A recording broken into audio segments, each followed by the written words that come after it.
가을이 끝나가는 어느 화요일 오후였어요. 이상하게도 바람 한 점 없는 날이었죠. 요양원 정문 앞에는 계절을 잊은 듯 흰 벚꽃이 한들한들 떨어지고 있었습니다. 정복희 할머니는 그 꽃잎을 바라보며 낡은 캐리어 손잡이를 꼭 움켜쥔 채 문턱을 넘지 못하고 서 있었어요. 가을 끝인데 벚꽃이라니. 그녀는 작게 중얼거리며 한숨을 내쉬었습니다. 78년을 살아오면서 보지 못한 풍경은 거의 없었지만 오늘만큼은 모든 게 낯설게 느껴졌어요. 요양원으로 가게 된 건 단 한 번의 사고 때문이었습니다. 한 달 전 집 부엌에서 가스불을 끄지 않고 외출했던 거죠. 다행히 큰일은 없었어요. 집에 돌아온 며느리 박미정이 바로 발견했으니까요. 어머니, 이러다 정말 큰일 나요. 우리 이참에 요양원 알아봐야겠어요. 그 한마디가 시작이었습니다. 며느리는 이미 발이 빨랐어요. 이틀 뒤에는 진단서를 끊으러 병원에 함께 가자고 했죠. 신경과 진료실은 소독약 냄새와 이상한 침묵으로 가득했어요. 의사는 복희에게 여러 질문을 던졌습니다. 오늘이 무슨 요일인지, 대통령이 누구인지, 100에서 7씩 빼라는 계산까지. 복희는 성실하게 답했어요. 의사는 신중하게 말했습니다. 경도인지장의 소견이 보입니다. 다만 아직 치매로 진단하기는 이릅니다. 정기적인 검사와 관찰이 필요하고 일상생활은 충분히 가능한 상태십니다. 며느리 미정은 고개를 끄덕이며 물었어요. 그럼 앞으로 어떻게 될까요? 경도인지장애의 경우 적절한 관리를 하면 진행을 늦출 수 있습니다. 물론 일부는 치매로 진행되기도 하지만. 네, 알겠습니다. 진료실 문을 나서자마자 미정은 휴대폰을 꺼냈어요. 복희는 몇 걸음 뒤에서 그 모습을 보고 있었죠. 여보, 나야. 병원 다녀왔어. 의사가 치매 가능성 있다고 했어. 응, 경도인지장애래. 거의 비슷한 거잖아. 이제 요양원 알아봐야겠어. 그리고 그 후견인 신청. 변호사 알아봐. 복희는 그 말을 듣는 순간 등골이 서늘해지는 걸 느꼈습니다. 경도인지장애가 어느새 치매 가능성으로 그리고 후견인 신청으로 번역되어 가는 과정을 목격한 거예요. 하지만 그녀는 아무 말도 하지 않았어요. 그저 천천히 며느리의 뒤를 따라 걸었을 뿐이죠. 그래, 이제 시작이구나. 며칠 뒤 복희는 집에 돌아와 우편함을 확인했습니다. 그녀 명의로 온 등기우편이 한 통 있었어요. 뜯어보니 법원 서류였죠. 한정후견 개시 심판 청구서. 신청인은 며느리 박미정이었습니다. 피후견인은 정복희. 청구 이유란에는 이렇게 적혀 있었어요. 피신청인은 경도인지장애 진단을 받았으며 가스불 사고 등 일상생활에서 판단력 저하를 보이고 있음. 재산관리 및 법률행위에 있어 보조가 필요한 상태로 판단됨. 복희는 서류를 천천히 읽어 내려갔습니다. 손끝이 미세하게 떨렸지만 눈빛은 흔들리지 않았어요. 40년간 교단에 섰던 그녀는 알고 있었습니다. 사람의 거짓말이 어떻게 시작되는지를요. 그날 밤 복희는 오래된 공책 하나를 꺼냈어요. 교사 시절부터 써오던 습관이었죠. 그녀는 첫 페이지에 날짜를 적고 조용히 한 문장을 썼습니다. 기억은 남는 것이 아니라 남겨두는 것이다. 그리고 그 아래 작게 덧붙였어요. 관찰 1일차 며느리 박미정. 후견인 신청. 이유 재산관리 필요. 진짜 이유 미상. 조사 시작. 며느리 미정은 세련된 여자였어요. 말도 곱고 옷차림도 정갈했죠. 그녀는 복희 앞에서 늘 미소를 지었습니다. 하지만 복희는 알고 있었어요. 그 미소 뒤에 무언가가 숨어 있다는 것을요. 복희가 그걸 처음 눈치챈 건 6개월 전이었습니다. 아들 준호와 며느리가 거실에서 나누던 대화를 우연히 들었을 때였죠. 회사 자금이 완전히 막혔어. 은행 대출도 한도 다 찼고. 준호의 목소리는 지쳐 있었어요. 그럼 어떡해요? 직원들 월급은요? 이번 달은 어떻게든 해야지. 근데 다음 달이 문제야. 미정의 목소리가 조심스러워졌습니다. 여보, 저기 어머님 명의로 대출 받으면 안 돼요? 어머님 집이 강남이잖아요. 담보 가치가 충분하다고 은행에서 그랬어요. 제가 알아봤거든요. 그게 엄마가 허락하실까? 지금 급한 불을 꺼야죠. 나중에 다 갚으면 되잖아요. 복희는 부엌 문 뒤에서 그 대화를 듣고 있었습니다. 찻잔을 든 손이 살짝 떨렸지만 그녀는 소리 내지 않았어요. 그저 조용히 듣고 있었죠. 엄마한테 말씀드려 볼게. 여보, 근데 요즘 어머님 좀 이상하지 않아요? 이번 주에만 집 앞 편의점 위치를 3번이나 물어보셨어요. 그건 사실이었습니다. 복희는 요즘 가끔 길을 헷갈려 했어요. 약속 시간도 있고 냉장고에 같은 반찬을 2번 사오기도 했죠. 나이가 들면 그럴 수 있다고 생각했지만 며느리의 목소리에는 다른 뉘앙스가 섞여 있었습니다. 나이 드시면 다 그렇지. 아니, 진짜로요. 병원 한번 가봐야 할 것 같아요. 복희는 천천히 찻잔을 내려놓았습니다. 그리고 조용히 자기 방으로 돌아갔어요. 그날 밤 그녀는 공책을 펼쳤습니다. 관찰 시작 전 아들의 사업 실패, 며느리의 관심 내집, 내 건망증이 그들에게는 기회가 되는 중 요양원 입소 전날 밤이었습니다. 복희는 자기 방에서 짐을 정리하고 있었어요. 오래된 옷들, 낡은 책들, 그리고 몇 장의 사진들, 40년 교직 생활을 담은 앨범도 있었죠. 문이 살짝 열리더니 손녀 은지가 들어왔습니다. 23살 대학교 4학년이었어요. 할머니, 짐 싸는 거 도와드릴게요. 괜찮다. 우리 은지야. 별로 없어. 은지는 할머니 옆에 앉았습니다. 그리고 조심스럽게 물었어요. 할머니, 정말 요양원 가셔야 돼요? 제가 와서 모실 수도 있는데. 복희는 손녀의 손을 잡았습니다. 은지야, 넌 내 인생 살아야지. 할머니는 괜찮아. 하지만 넌 똑똑한 아이야. 주변을 잘 봐. 그리고 기억해. 세상에는 보이는 것보다 더 많은 일들이 일어나고 있단다. 은지는 할머니의 눈을 바라봤어요. 그 눈빛이 이상하게 또렷했습니다. 치매 환자의 눈이 아니었어요. 뭔가를 정확히 알고 있는 사람의 눈이었죠. 할머니, 은지야, 할머니가 부탁 하나 할게. 가끔 요양원에 놀러 와줄래? 당연하죠. 그리고 이거. 복희는 작은 수첩을 꺼냈습니다. 낡은 가죽 표지에 은지의 이름이 적혀 있었어요. 할머니가 쓰던 건데 이제 내가 가져. 중요한 건 다 기록하는 거야. 기억은 희미해져도 기록은 남으니까. 은지는 수첩을 받아들었습니다. 첫 페이지를 펼치니 할머니의 단정한 글씨가 보였어요. 기억은 남는 것이 아니라 남겨두는 것이다. 요양원 입소 첫날이었습니다. 복희는 작은 캐리어 하나만 끌고 왔어요. 미정과 준호가 함께 따라왔죠. 어머니, 여기 시설 좋다고 해요. 간호사분들도 친절하시고. 미정의 목소리는 밝았지만 어딘가 어색했어요. 요양원 직원이 서류를 내밀었습니다. 보호자분께서 입소 동의서와 개인정보 제공 동의서에 서명해 주시면 됩니다. 네, 알겠습니다. 미정이 서류를 받아들고 빠르게 읽어 내려갔어요. 그리고 준호에게 건넸죠. 여보, 아들 이름으로 해야 할 것 같아요. 응, 그래. 준호는 별 생각 없이 서명했습니다. 복희는 그 모습을 조용히 지켜보고 있었어요. 직원이 복희를 방으로 안내했습니다. 2인실이었는데 다른 침대는 비어 있었어요. 창문 너머로 작은 정원이 보였죠. 침대 머리맡에 이름표를 붙여드렸어요. 필요한 거 있으시면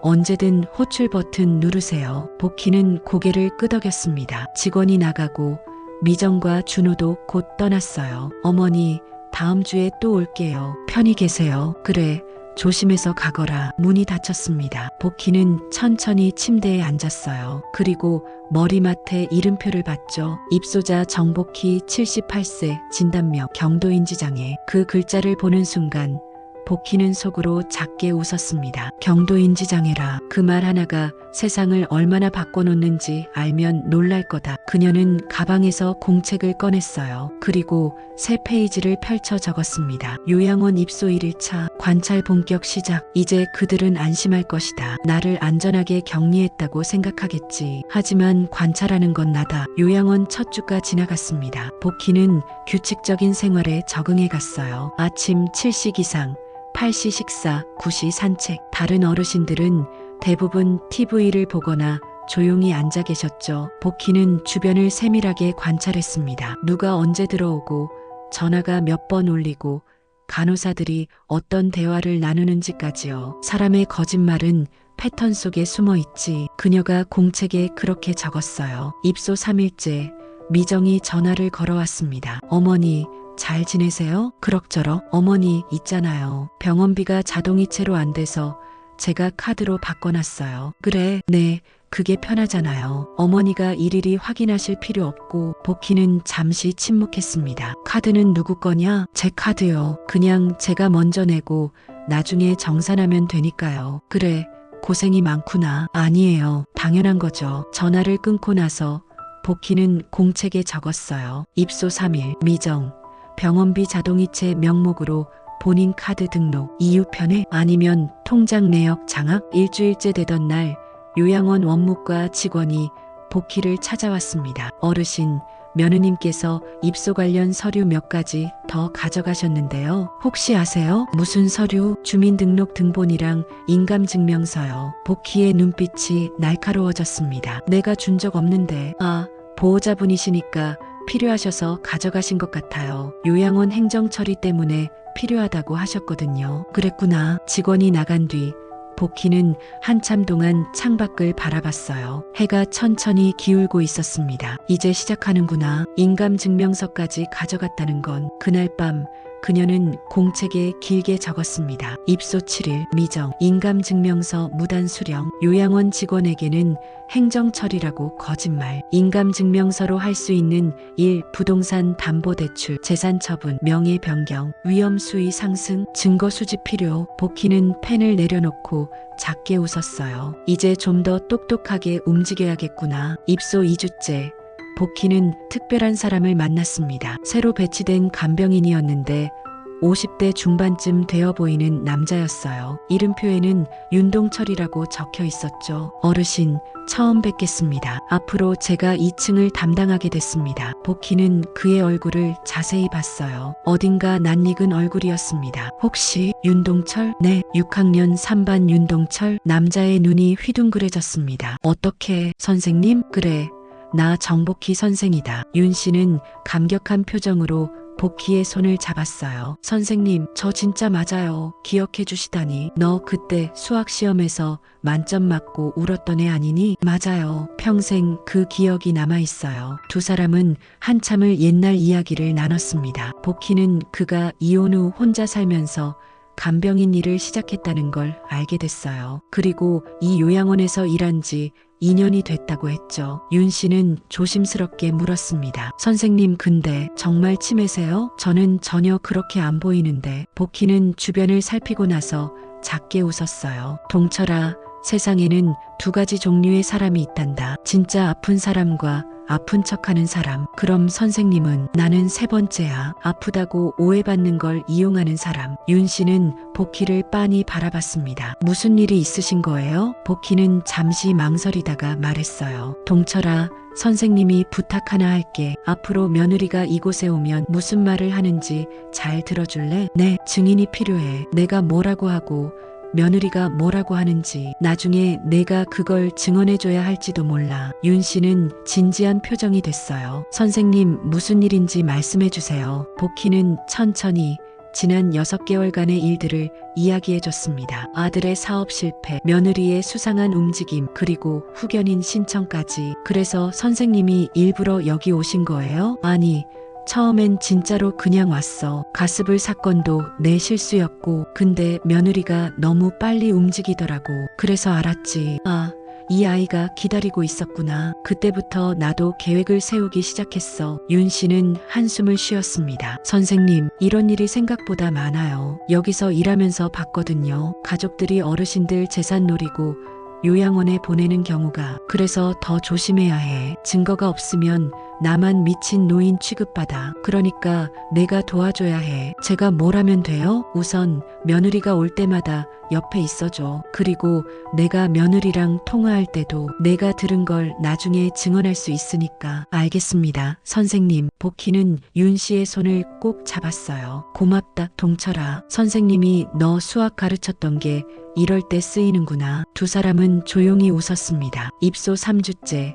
미정이 요양원을 방문했어요. 이번에는 서류 봉투를 들고 왔죠. 어머니, 오늘 컨디션 어때요? 그럭저럭. 어머니, 이거 좀 봐주세요. 미정은 새하얀 서류를 꺼냈습니다. 복희는 천천히 그것을 받아들었어요. 윤 씨는 약간 떨어진 곳에서 물을 따르는 척하며 지켜보고 있었죠. 이게 뭐냐? 어머니 통장 관리 위임장이에요. 요즘 고령자는 이런 거 해놓으면 편하다고 은행에서 그러더라고요. 복희는 돋보기를 꺼내 서류를 자세히 읽었습니다. 금융거래 위임장, 위임인 정복희, 수임인 박미정, 위임 내용 예금 입출금, 계좌관리, 금융상품 가입 및 해지 일체. 이거 쓰면 어떻게 되는 거냐? 제가 어머니 통장을 대신 관리할 수 있어요. 어머니가 일일이 은행 안 가셔도 되고 그럼 내 돈을 내가 쓸 수 있다는 거네. 미정이 당황한 표정을 지었어요. 아니에요. 그냥 관리만 하는 거예요. 병원비 내고 이런 것들요. 복희는 한참 서류를 보다가 말했어요. 미정아,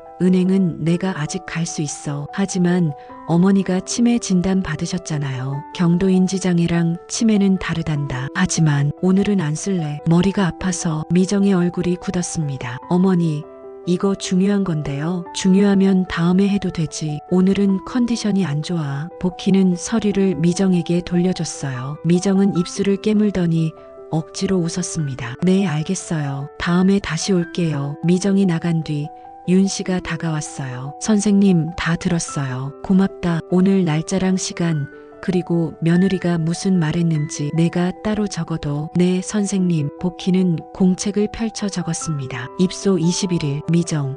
금융거래 위임장 제시, 거부함. 그녀의 반응 초조함 증가. 이제 그들은 더 조급해질 것이다. 다음 수는 뭘까? 입소 한 달째.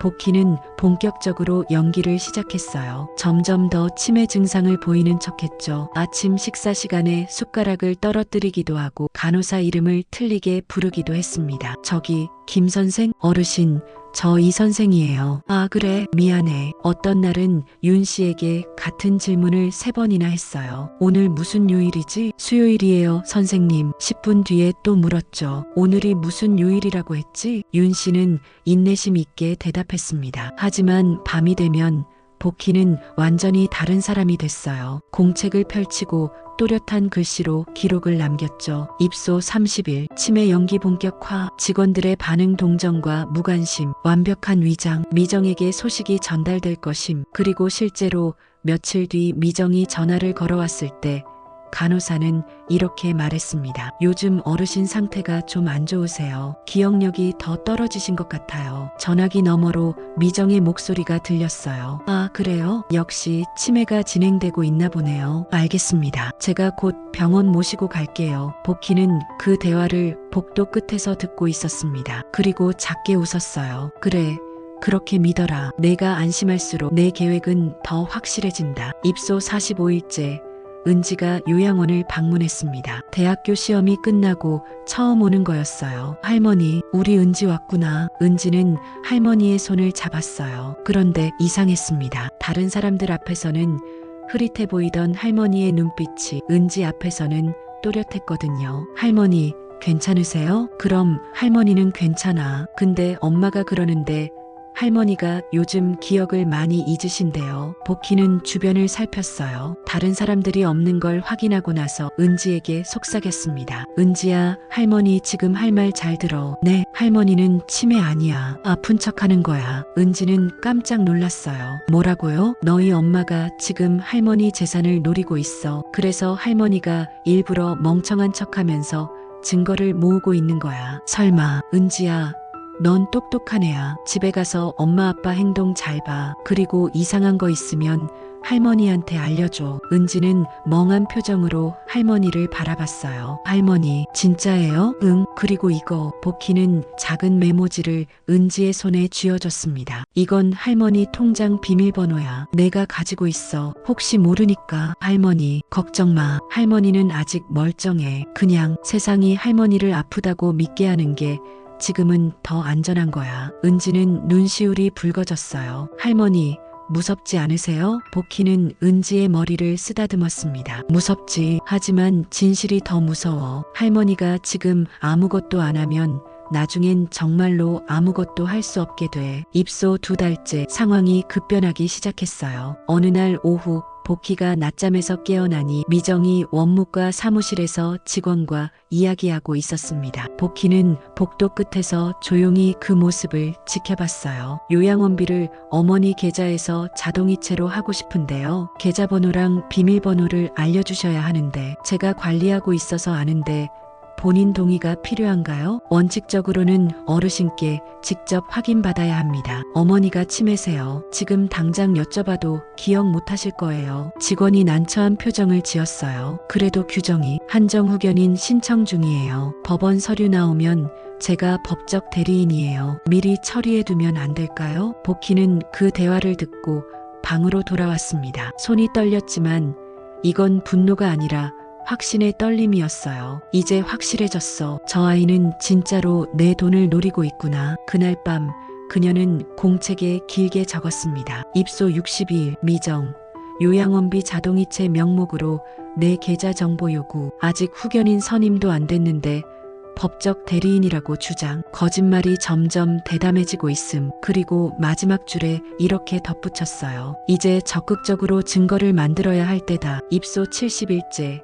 복희는 윤 씨와 구체적인 계획을 세웠습니다. 동철아, 내가 며느리랑 통화할 때 내가 옆에 있어줄 수 있겠니? 네, 선생님. 그리고 이거. 복희는 작은 스마트폰을 꺼냈어요. 은지가 사다 준 거였죠. 이 녹음 기능 내가 켜는 법 좀 알려줄래? 선생님, 녹음을 하시려고요? 내가 당사자인 대화를 내가 녹음하는 건 합법이야. 나중에 증거로 쓸 수 있어. 윤 씨는 고개를 끄덕이고 녹음 방법을 알려줬어요. 여기 이 버튼 누르시면 돼요. 그럼 자동으로 저장됩니다. 고맙다. 며칠 뒤 미정이 전화를 걸어왔을 때 복희는 준비가 돼 있었어요. 윤 씨가 옆에 있었고 녹음도 시작됐죠. 어머니, 저예요. 응, 미정이구나. 어머니, 저번에 말씀드렸던 위임장이요. 은행에서 빨리 처리하래요. 위임장? 그게 뭐였지? 어머니가 제게 통장 관리 맡기시는 거요. 어머니 혼자서는 어려우시잖아요. 복희는 일부러 혼란스러운 척했어요. 그래, 내가 그렇게 말했나? 네, 어머니. 그래서 다음 주에 서류 들고 갈게요. 그때 도장만 찍어주시면 돼요. 도장? 그건 어디 있지? 제가 가지고 있어요. 어머니가 주셨잖아요. 복희의 눈빛이 예리해졌지만 목소리는 여전히 흐릿했어요. 내가 언제 줬지? 기억이 안 나네. 어머니, 괜찮아요. 제가 다 알아서 할게요. 어머니는 편히 쉬세요. 그래, 고맙구나. 전화를 끊고 나서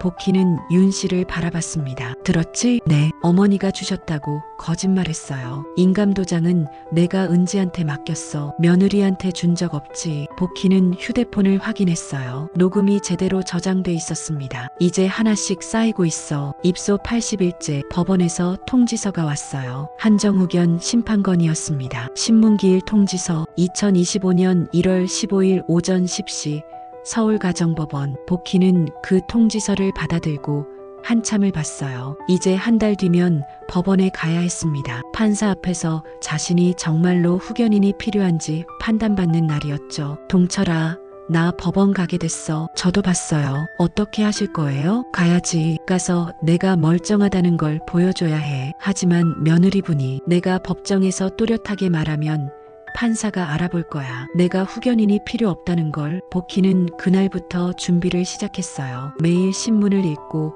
시사 문제를 공부하고 기억력 테스트 문제를 풀었죠. 윤 씨가 문제를 내면 복희가 답했습니다. 오늘 날짜는 2024년 12월 20일 금요일. 대통령은 윤석열. 100에서 70 빼면 93, 86, 79, 72, 65. 윤 씨는 감탄했어요. 선생님, 완벽하세요. 그래야지. 법정에서 한번 실수하면 끝이야. 입소 90일째. 크리스마스가 다가오고 있었어요. 요양원에는 작은 트리가 세워졌고 복도마다 전구가 반짝였죠. 은지가 할머니를 찾아왔습니다. 손에는 작은 케이크를 들고 있었어요. 할머니, 메리 크리스마스. 우리 은지, 고맙다. 두 사람은 작은 휴게실에 앉았어요. 다른 사람들이 없는 조용한 공간이었죠. 할머니, 제가 집에서 이상한 거 봤어요. 복희의 눈빛이 날카로워졌습니다. 뭔데? 엄마가 할머니 집 등기부등본을 뽑았더라고요. 그리고 여러 은행에 전화하는 것도 들었어요. 담보대출 문의하는 것 같았어요. 복희는 고개를 끄덕였어요. 역시 그렇게 나왔구나. 할머니, 이거 어떡해요? 은지야, 내가 할 일이 있어. 뭔데요? 할머니 집 등기부등본을 내 이름으로도 하나 떼봐. 그리고 혹시 담보 설정이나 명예 변경 시도가 있으면 바로 할머니한테 알려줘. 네, 할머니. 그리고 이거. 복희는 작은 봉투를 꺼냈어요. 안에는 은행 카드가 들어 있었습니다. 이건 할머니 비상금 통장 카드야. 다른 통장은 며느리가 알고 있지만 이건 몰라. 내가 가지고 있어. 저요? 응. 혹시 모르니까. 만약 할머니가 정말로 위험해지면 내가 이걸로 할머니를 도와줄 수 있어. 은지는 봉투를 꼭 쥐었어요. 할머니, 왜 이렇게까지 하셔야 해요? 경찰에 신고하면 안 돼요? 복희는 은지의 손을 잡았습니다. 은지야, 지금 신고하면 뭐라고 하겠니? 며느리가 위임장 가져왔다고? 그건 아직 범죄가 아니야. 할머니가 안 찍으면 그만이니까. 하지만 만약 강제로 찍게 하거나 할머니 도장을 위조하거나 그런 결정적인 증거가 있어야 경찰이 움직여. 그래서 기다리는 거야. 그들이 실수할 때까지. 그리고 할머니는 그 순간을 놓치지 않을 거야. 은지는 눈물을 닦았어요.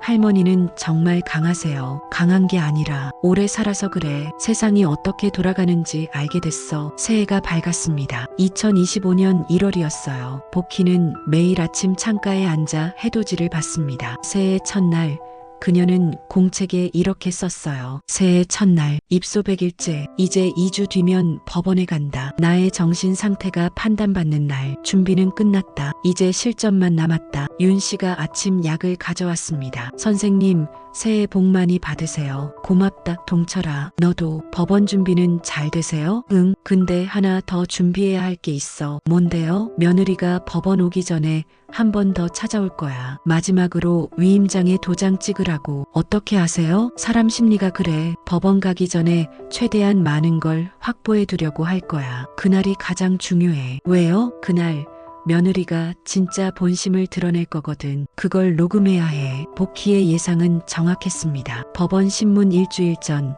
미정이 요양원을 찾아왔어요. 이번엔 남편 준호까지 함께였죠. 어머니, 오랜만이에요. 그래, 왔구나. 미정은 늘 그랬듯이 밝게 웃었지만 눈빛은 초조했어요. 어머니, 다음 주에 법원 가시잖아요. 응, 그렇다더라. 어머니, 솔직히 말씀드릴게요. 법원에서 후견인 선임되면 어차피 제가 어머니 재산 관리하게 돼요. 그럴 거면 미리 위임장만 써주시면 안 될까요? 복희는 미정을 빤히 바라봤어요. 왜? 어머니도 편하시잖아요. 번거로운 절차 없이. 내가 뭐가 편해? 미정의 목소리가 조금 날카로워졌습니다. 어머니, 지금 치매세요. 혼자서 돈 관리 못 하시잖아요. 경도인지장애랑 치매는 다르단다. 법원에서도 똑같이 볼 거예요. 복희는 천천히 고개를 들었어요. 미정아, 솔직하게 말해봐. 지금 돈이 급하니? 미정의 얼굴이 굳었습니다. 무슨 말씀을? 너희 빚이 얼마야? 준호가 끼어들었어요. 엄마, 그게 아니라 아들, 넌 가만히 있거라. 나는 며느리한테 묻고 있어. 복희의 목소리가 낮아졌습니다. 미정아, 내가 멍청해 보이니? 내가 뭘 하려는지 몰라. 미정은 잠시 당황했지만 곧 태도를 바꿨어요. 어머니, 지금 무슨 말씀하시는지 모르시는 거 맞죠? 역시 치매는 무슨. 나는 멀쩡해. 아니에요. 지금 어머니 이상하세요. 미정이 간호사를 불렀습니다. 저기요, 어머니가 지금 헛소리 하세요. 복희는 조용히 웃었어요. 헛소리라. 참 편한 단어구나. 내 마음에 안 드는 말은 다 헛소리가 되는 거지. 준호가 어머니를 진정시키려 했어요. 엄마, 진정하세요. 우리가 엄마 위해서 너희가 너희를 위하는 거지 나를 위하는 게 아니야. 복희는 자리에서 일어났습니다. 나 피곤해서 쉴래. 너희는 가봐. 어머니, 가라니까. 다음 주에 법원에서 보자. 복희는 방으로 들어가며 문을 닫았어요. 미정과 준호는 멍하니 서 있었죠. 복도 끝에서 윤 씨가 모든 걸 지켜보고 있었습니다. 그리고 작은 수첩에 적고 있었어요. 2025년 1월 8일 미정 씨와 준호 씨 방문. 위임장 서명 강요. 어르신 거부. 미정 씨,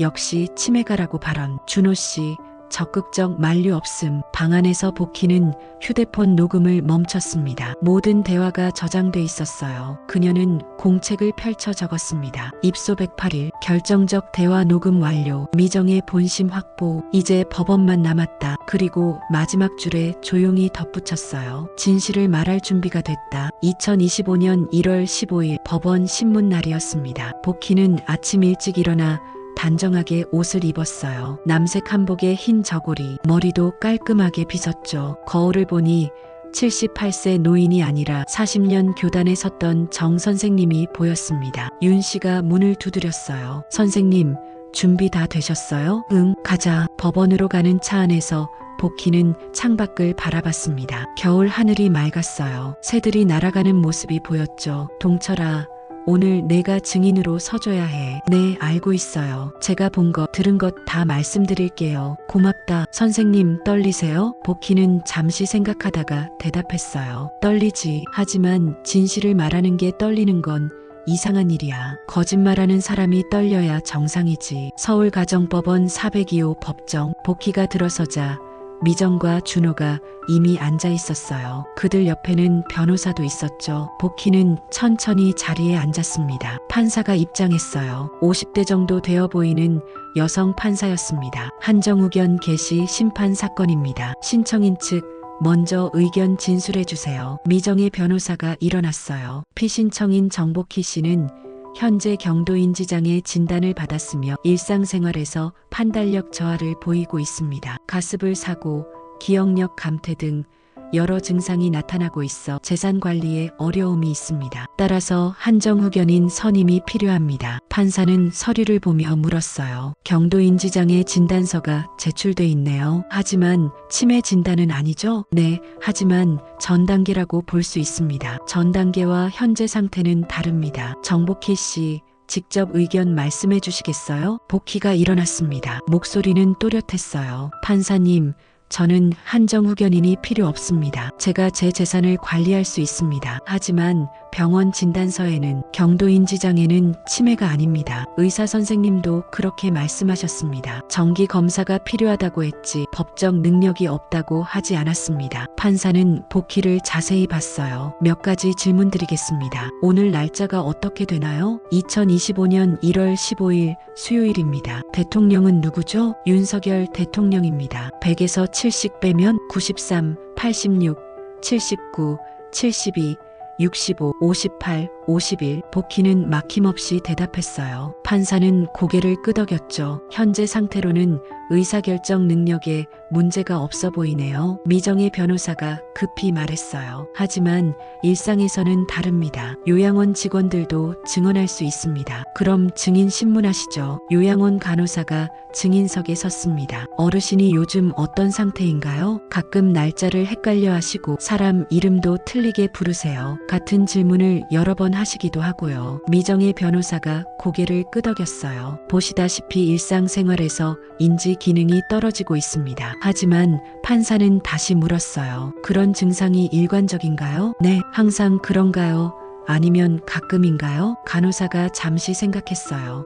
가끔이요. 어떨 때는 멀쩡하시기도 하고. 그렇군요. 다음 증인. 이번엔 윤 씨가 증인석에 섰습니다. 미정 쪽에서는 윤 씨를 부르지 않았지만 복희가 요청한 증인이었어요. 증인은 어떤 관계신가요? 저는 요양원 간병인이고 정복희 선생님의 옛날 제자입니다. 어르신 상태가 어떤가요? 윤 씨는 또렷하게 말했어요. 선생님은 매우 멀쩡하십니다. 가끔 치매 증상을 보이시는 것처럼 행동하실 때가 있지만 제가 보기엔 일부러 그러시는 것 같습니다. 법정이 술렁였어요. 미정의 얼굴이 하얗게 변했죠. 무슨 근거로 그렇게 생각하나요? 밤에 선생님 방에서 글을 쓰시는 걸 봤습니다. 매우 또렷한 글씨로 날짜와 사건을 기록하고 계셨습니다. 치매 환자가 그렇게 정확한 기록을 남길 수 있을까요? 판사가 관심을 보였어요. 그 기록을 볼 수 있을까요? 복희가 가방에서 공책을 꺼냈습니다. 그리고 판사에게 제출했어요. 판사는 공책을 펼쳐 읽었어요. 빼곡한 글씨들,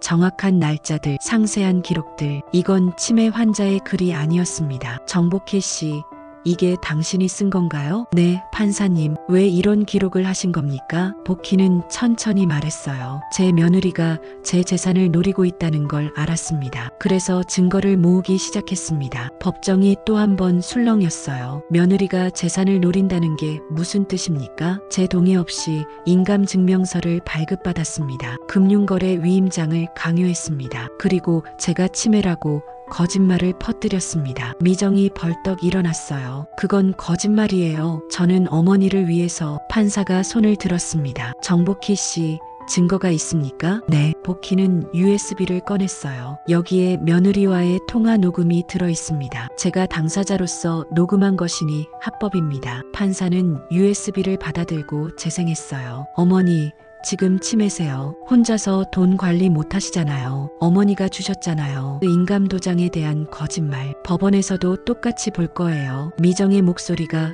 법정에 울려 퍼졌어요. 그녀의 얼굴은 새하얗게 변했죠. 판사는 녹음을 멈추고 말했어요. 신청인 측 변호사, 이에 대해 어떻게 생각하십니까? 변호사는 할 말을 잃었어요. 판사는 잠시 서류를 검토하더니 말했습니다. 정복희 씨, 한 가지만 더 여쭙겠습니다. 왜 이렇게 복잡하게 하셨습니까? 며느리가 이상하다고 생각하셨으면 바로 경찰에 신고하실 수도 있었는데요. 복희는 고개를 들어 판사를 바라봤어요. 판사님, 제가 경찰에 가서 뭐라고 말했겠습니까? 며느리가 제 재산을 노리고 있어요라고? 증거도 없이요? 오히려 제가 치매 환자 취급받았을 겁니다. 그래서 증거를 모으신 거군요. 네, 세상은 노인의 말을 잘 안 믿습니다. 특히 치매 의심 딱지가 붙으면요. 그래서 저는 확실한 증거를 만들어야 했습니다. 판사는 고개를 끄덕였어요. 그리고 일부러 치매 증상을 연기하신 이유는요. 며느리가 안심하게 하려고요. 제가 정말 멍청하다고 믿을수록 더 대담하게 행동할 거라고 생각했습니다. 그리고 제 예상이 맞았습니다. 복희는 미정을 바라봤어요. 만약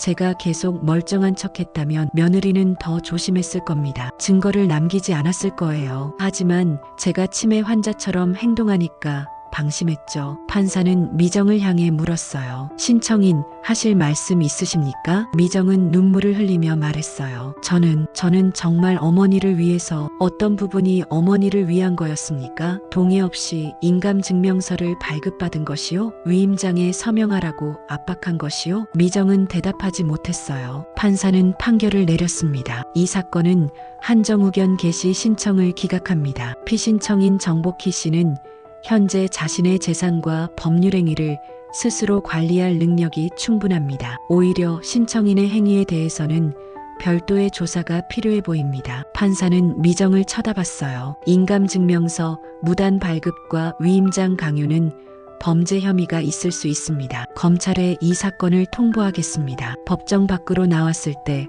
복희는 깊은 숨을 내쉬었어요. 윤 씨가 옆에서 말했죠. 선생님, 이기셨어요. 이긴 게 아니야. 그냥 진실을 말했을 뿐이지. 미정과 준호는 멀리서 서 있었어요. 복희는 그들에게 천천히 다가갔습니다. 미정아. 미정은 고개를 들지 못했어요. 나는 너를 미워하지 않는다. 다만 실망했어. 내가 이렇게까지 할 줄은 몰랐어. 어머니, 준호야. 아들이 고개를 들었어요. 눈가가 붉었습니다. 엄마, 죄송해요. 넌 아내의 잘못된 선택을 막지 않았어. 그것도 잘못이야. 하지만 아직 늦지 않았어. 이제라도 바로잡으면 돼. 복희는 두 사람을 보며 말했어요. 나는 너희에게 벌을 주고 싶지 않아. 다만 너희가 스스로 잘못을 깨달았으면 좋겠어. 사람은 잘못을 저지를 수 있어. 하지만 그걸 인정하고 고치는 게 중요한 거야. 그녀는 돌아서서 걸어갔습니다. 윤 씨가 뒤를 따랐어요. 선생님, 요양원 돌아가시는 거예요? 아니, 이제 집으로 가야지. 네, 내가 왜 요양원에 있어? 나 멀쩡한데. 복희는 웃었어요. 그 웃음에는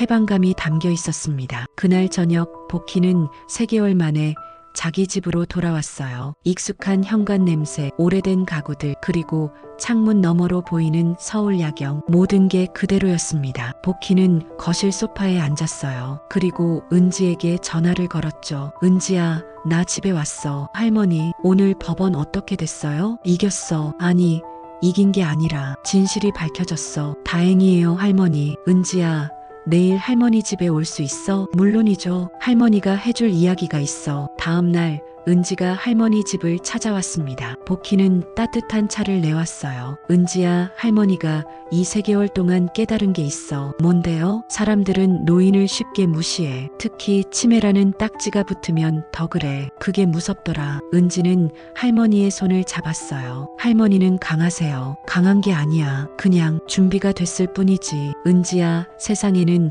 할머니처럼 증거를 모을 힘이 없는 노인들이 많아. 그 사람들은 어떻게 하겠니? 그래서 할머니가 뭔가 하시려는 거예요? 복희는 고개를 끄덕였어요. 응, 할머니가 겪은 일을 기록으로 남기려고. 그래서 다른 사람들이 참고할 수 있게. 어떻게요? 책을 쓸 거야. 아니면 강의라도 하든지. 노인 권리 지키기 같은 거. 할머니처럼 가족한테 당하는 노인들이 어떻게 대처해야 하는지 알려주고 싶어. 은지는 감동받은 표정을 지었어요. 할머니, 제가 도와드릴게요. 저 법대생이잖아요. 고맙다, 우리 은지. 한 달이 지났습니다. 미정은 사문서 위조 혐의로 기소됐어요. 복희의 인감도장을 위조해서 몇몇 서류를 만들었던 게 밝혀진 거죠. 하지만 복희는 처벌을 원하지 않았습니다. 판사님, 저는 며느리가 벌을 받기보다는 잘못을 깨닫기를 바랍니다. 결국 미정은 집행유예를 받았어요. 그리고 사회봉사 200시간을 명령받았죠. 봉사 장소는 요양원이었습니다. 어느 토요일 오후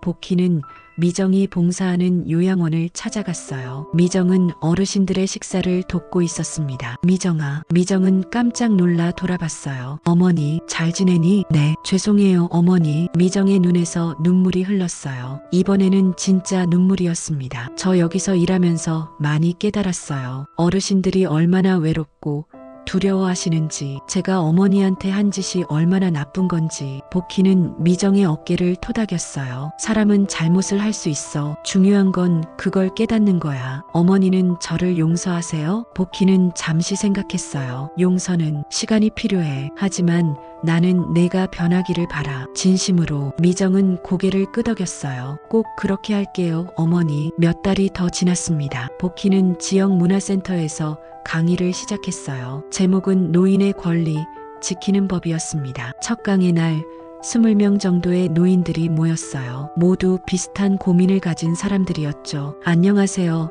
저는 정복희입니다. 저는 올해 초에 제 가족으로부터 재산을 지켜냈습니다. 청중들이 술렁였어요. 가족이요? 네. 며느리와 아들이 제가 치매라고 속이고 제 재산을 가져가려고 했습니다. 복희는 자신의 이야기를 천천히 들려줬어요. 가스불 사고부터 시작해서 요양원 입소, 증거 수집, 그리고 법정 싸움까지. 제가 여러분께 말씀드리고 싶은 건 포기하지 말라는 겁니다. 우리가 나이 들었다고 해서 우리의 권리까지 늙은 게 아니에요. 한 할머니가 손을 들었어요. 근데 선생님, 저희는 선생님처럼 똑똑하지 않아요. 기록도 못하고. 괜찮습니다. 제가 도와드릴게요. 그리고 여기 제 손녀 은지가 법률 상담도 해줄 겁니다. 은지가 앞으로 나왔어요. 안녕하세요. 저는 법대생 정은지입니다. 할머니와 함께 무료 법률 상담을 진행하고 있습니다. 강의가 끝난 뒤 많은 노인들이 복희에게 다가왔어요. 선생님, 저도 비슷한 일을 겪고 있어요. 저희 아들도 제 집을 담보로 대출받으려고 해요. 복희는 그들의 손을 하나하나 잡아줬습니다. 걱정하지 마세요. 우리 함께 해결해 봅시다. 1년이 지났습니다. 복희는 이제 작은 유명인이 됐어요. 그녀의 이야기는 신문에도 실렸고 TV 인터뷰도 했죠. 치매 연기로 재산을 지킨 할머니, 노인 권리의 상징 정복희 씨. 하지만 복희는 유명세보다 더 중요한 걸 잃었습니다. 그녀가 시작한 노인 권리 지킴이 모임은 이제 회원이 500명이 넘었어요. 그들은 서로 정보를 나누고 필요하면 법률 지원도 받았습니다. 윤 씨는 여전히 요양원에서 일했지만 주말에는 복희를 도와 봉사활동을 했어요. 선생님, 요즘 행복하세요? 응, 이제야 내 인생을 살고 있는 것 같아. 그동안은 아니었어요? 그동안은 살아남기 위해 싸웠어. 근데 이제는 살아가고 있어. 차이가 있지. 어느 일요일 오후 복희의 집에 손님들이 모였어요. 은지, 윤 씨, 그리고 복희의 옛 제자들. 작은 파티였습니다. 선생님 건배, 건배. 모두가 웃으며 잔을 부딪혔어요. 복희는 그 모습을 보며 흐뭇하게 웃었습니다. 야, 그때 선생님이 정말 치매인 줄 알았어요. 완전히 속았다니까요. 윤 씨가 웃으며 말했어요. 나도 속일 생각은 없었어. 그냥 살아남으려고 했을 뿐이야. 선생님은 정말 대단하세요. 대단한 게 아니야. 그냥 할 수 있는 걸 했을 뿐이지. 은지가 할머니 옆에 앉았어요. 할머니, 요즘 엄마랑 아빠는 어때요? 가끔 연락해. 준호는 요즘 작은 일 하면서 빚을 갚고 있어. 미정이도 봉사활동 끝나고 요양보호사 자격증 땄다더라. 진짜요? 응, 사람은 변할 수 있어. 시간이 걸리지만. 복희는 창밖을 바라봤어요. 해가 지고 있었습니다. 노을이 하늘을 붉게 물들이고 있었죠. 은지야, 할머니가 이번에 깨달은 게 있어. 뭔데요? 기억은 약해도 기록은 강하다는 거, 그리고 진실은 느리지만 거짓말보다 오래 남는다는 거. 은지는 할머니의 손을 꼭 잡았어요. 할머니, 저도 할머니처럼 살고 싶어요. 어떻게? 정직하게, 그리고 포기하지 않게. 복희는 손녀를 안아줬습니다. 그거면 됐어. 그게 인생이야. 에필로그. 그로부터 3년이 지났습니다. 정복희는 여전히 건강했어요. 이제 81세가 됐지만 매주 강의를 하고 상담을 하고 글을 썼습니다. 그녀가 쓴 책 기억은 남겨두는 것이다는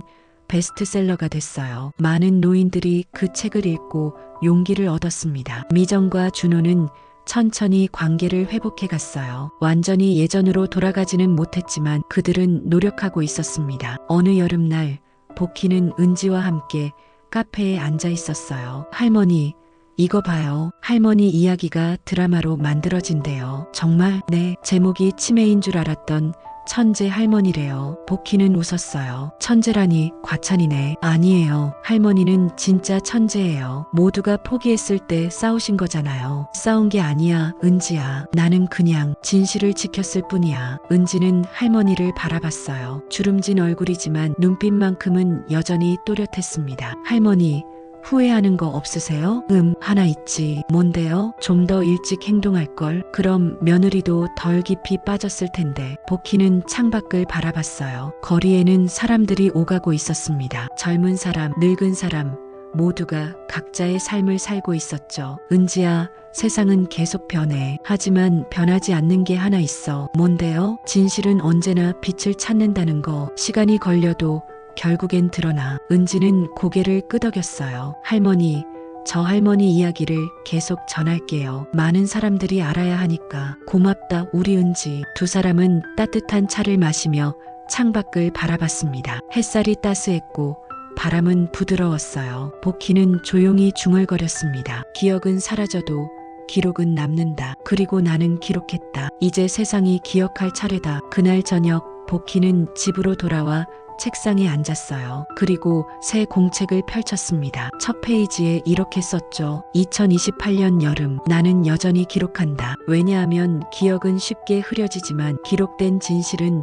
영원하기 때문이다. 그녀는 펜을 내려놓고 미소 지었어요. 창문 너머로 별들이 반짝이고 있었습니다. 그중 하나가 유난히 밝게 빛났죠. 복희는 그 별을 바라보며 속삭였어요. 나는 잊히지 않을 거야. 내가 남긴 기록이 있으니까. 그리고 천천히 불을 끄고 잠자리에 들었습니다. 그날 밤 복희는 평화로운 꿈을 꿨어요. 교실에서 아이들을 가르치는 꿈. 그 아이들 중 한 명이 손을 들고 물었죠. 선생님, 인생에서 가장 중요한 게 뭐예요? 복희는 칠판에 크게 썼습니다. 진실. 그리고 웃으며 말했어요. 진실은 느려도 결국 이긴다.